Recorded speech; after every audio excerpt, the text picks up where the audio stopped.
మరణం తర్వాతేం జరుగుతుంది? ఇది మనందర్నీ ఎప్పుడో ఒకప్పుడు ఆలోచింపజేసే ప్రశ్న కదా. రండి ఈరోజు ఈ పెద్ద ప్రశ్నకు సమాధానం వెతికే ప్రయత్నం చేద్దాం. ప్రాచీన వేదగ్రంథమైన గరుడ పురాణం మరణానంతరం ఆత్మ ప్రయాణం గురించి ఏం చెప్తోందో ఈ విశ్లేషణలో లోతుగా పరిశీలిద్దాం. ఈ ఆత్మ ప్రయాణాన్ని మనం సరిగ్గా అర్థం చేసుకోవాలంటే దాన్ని ఒక 6 ముఖ్యమైన దశలుగా చూద్దాం.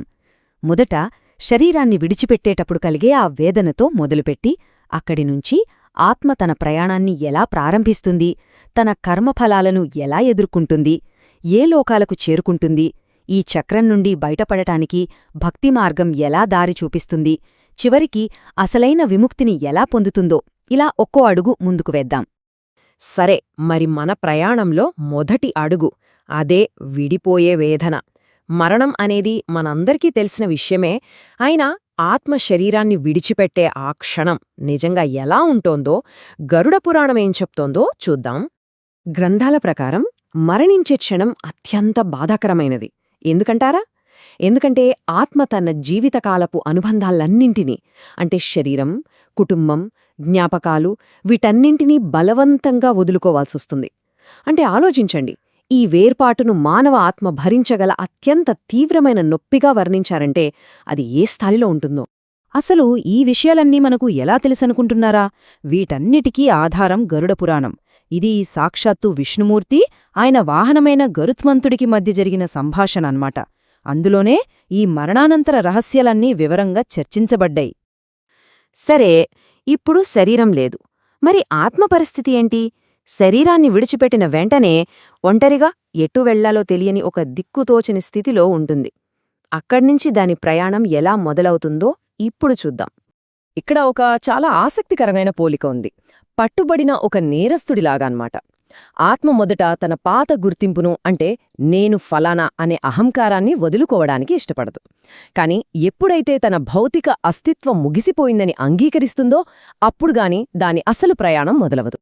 ఒకసారి తనని తాను తెలుసుకున్నాక ఆత్మ తన జీవితాన్ని ఒకసారి వెనక్కి తిరిగి చూసుకునే దశకొస్తుంది.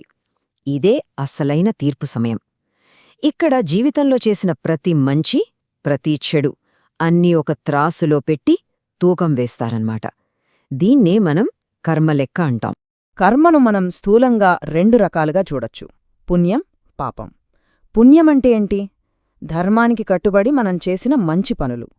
పాపమంటే మనం ఇతరులకు కష్టం కలిగించినా, అధర్మంగా నడుచుకున్నా వచ్చేదు. ఈ రెండింటిల్లో ఏది బరువెక్కితే ఆత్మ తర్వాతి ప్రయాణం అటువైపే సాగుతుంది.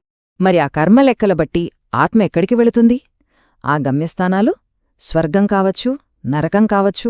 ఆ తర్వాత ఏం జరుగుతుంది? ఆ పర్యవసానాల రాజ్యాలు ఎలా ఉంటాయో ఇప్పుడు చూద్దాం. పురాణాల ప్రకారం ఈ విశ్వాన్ని మొత్తం 14 లోకాల వ్యవస్థగా వర్ణించారు. చూడండి, మనం మధ్యలో ఉన్నాం, అంటే భూలోకంలో. మనం చేసిన కర్మలను బట్టి మన ప్రయాణం పైలోకాలకు గాని, కింది లోకాలకు గాని ఉంటుంది.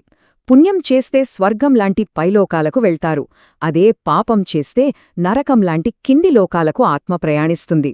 ఒకవేళ పాపకర్మలు ఎక్కువగా ఉంటే నరకంలో చాలా తీవ్రమైన శిక్షలు ఉంటాయని గ్రంథాలు చెబుతున్నాయి. అంటే ఇతరులకు ఎలాంటి బాధ కలిగించారో సరిగ్గా అలాంటి బాధనే వాళ్లు కూడా అనుభవిస్తారన్నమాట. అయితే ఇక్కడ ఒక విషయం గుర్తుపెట్టుకోవాలి. ఈ శిక్షల ఉద్దేశ్యం పగ తీర్చుకోవడం కాదు. చేసిన తప్పుల తీవ్రతను ఆత్మకు తెలియచేసి తరువాతి జన్మకైనా ఒక పాఠం నేర్చుకునేలా చేయడమే అసలైన లక్ష్యం. ఇక్కడ ఒక చాలా చాలా ముఖ్యమైన విషయం మనం గమనించాలి. స్వర్గంలో అంతులేని సుఖాలున్నా, నరకంలో భరించలేని బాధలున్నా ఈ పట్టికలో చూస్తున్నట్టు ఈ 2 శాశ్వతం కాదు. అవి కేవలం తాత్కాలికం. ఆ పుణ్య పాప ఫలాలు ఎప్పుడైతే అయిపోతాయో ఆత్మ మళ్లీ భూలోకం మీదకు వచ్చి పునర్జన్మ తీసుకోవాల్సిందే. అయితే ఈ పుట్టడం, చావడం అనే చక్రం నుండి బయటపడే మార్గమే లేదా?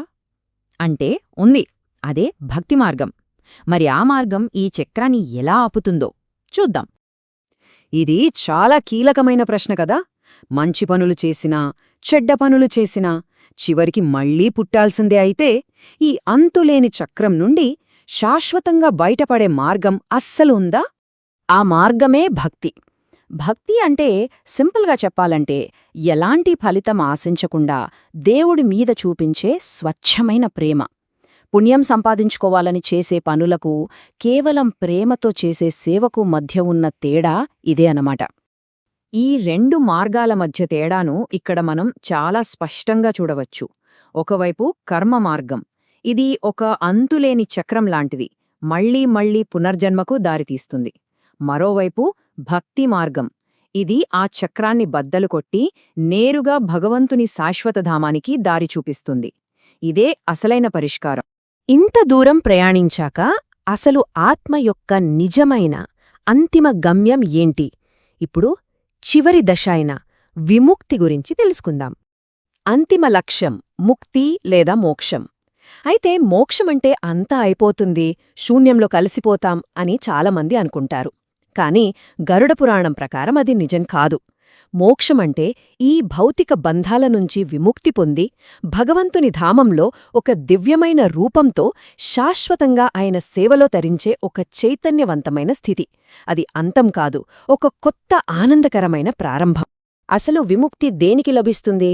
ఈ స్థూల శరీరానికా? కాదు. మనకు 3 శరీరాలున్నాయని శాస్త్రం చెబుతోంది. మొదటిది ఈ మాంసం, ఎముకలతో ఉన్న స్థూల శరీరం. ఇది మరణంతో ఇక్కడే ఉండిపోతుంది. రెండవది మన మనస్సు, బుద్ధితో కూడిన సూక్ష్మ శరీరం. ఇది ఆత్మతో పాటు ప్రయాణిస్తుంది. కాని విముక్తి పొందేది ఈ రెండింటికీ ఆధారమైన అసలైన మనస్వరూపం, ఆ శాశ్వతమైన జీవాత్మ. కాబట్టి చివరికి మిగిలే ప్రశ్న ఒక్కటే. ప్రతి ఆత్మ ఒక కూడలిలో నిలబడుతోంది. ఒక దారి తాత్కాలిక సుఖదుఖాల్నిచ్చే కర్మ మార్గం వైపు వెళ్తుంది. ఇంకో దారి ఈ జనన మరణ చక్రాన్ని శాశ్వతంగా ముగించే భక్తి మార్గం వైపు వెళ్తుంది. ఆత్మ ఏ దారిని ఎంచుకుంటుంది? ఆ ఎంపికే దాని శాశ్వత గమ్యాన్ని నిర్ణయిస్తుంది.